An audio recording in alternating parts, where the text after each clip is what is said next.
Fl-aħħar sentej, il-Gvern Malti ta' sosten kontra l-inflazzjoni darba u nofs aktar meta mqabbel mal-medji tal-pajjiżi tal-Unjoni Ewropea. Dan ġie nnutat fi studju tal-Bank Ċentrali ta' Malta minnu joħroġ li fl-Unjoni Ewropea il-gvernijiet nefqu madwar 2.2% tal-ġid nazzjonali f'miżuri ta' appoġġ lil familji u n-negozji. Dan filwaqt li f'Malta is-sosten lejn il-familji u n-negozji qabeż it-3% tal-prodott domestiku gross. Dan is-sosten qawwem il-Gvern Malti seħħ waqt żminijiet ta' sfidi internazzjonali bla preċedent kawża tal-pandemija globali u anke bil-gwerra fl-Ukrajna. Minn dan l-istudju tal-Bank Ċentrali ħareġ l-sena l-oħra il-Gvern investa f'sosten ta' madwar 1.6% tal-ġid nazzjonali minħabba miżuri li huma relatati mal-pandemija. Min-naħa l-oħra fuq medda ta' 3 snin, jiġifieri mill-2020, is-sena li bdiet il-pandemija, il-Gvern ipprovda sosten ta' 11.5% tal-ġid nazzjonali lil familji u n-negozji.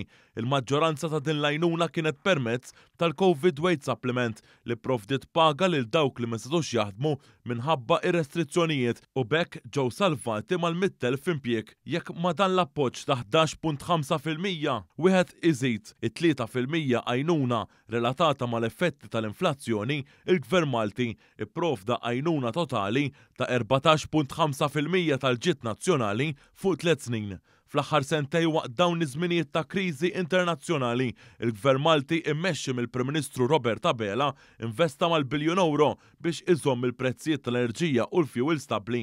Riċentament minn ċifri tal-Eurostat ħareġ li Malta kienet l-unika pajjiż fl-Unjoni Ewropea fejn il-kontijiet tad-dawl baqgħu molowx.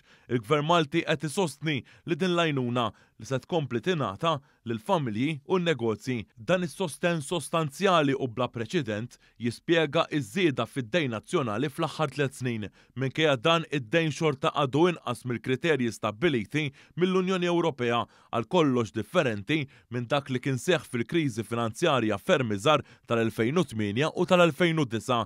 Filwaqt li l-kelliema tal-Oppożizzjoni isostnu li l-Gvern qed jonfoq iż-żejjed u bla doċċ, l-istudju tal-Bank Ċentrali isostni li l-miżuri ta' sapport jikkontribwixxi madwar 70% tal-investiment mill-Gvern li sar fl-2020. Fl-aħħar nett l-istudju tal-Bank Ċentrali jikkonferma li jekk il-Gvern jerġa' lura għal politika fiskali ta' qabel il-pandemija, il-qagħda tal-finanzi pubbliċi tkun soda u hemm ftit li xejn riski għas-sostenibilità tad-dejn nazzjonali.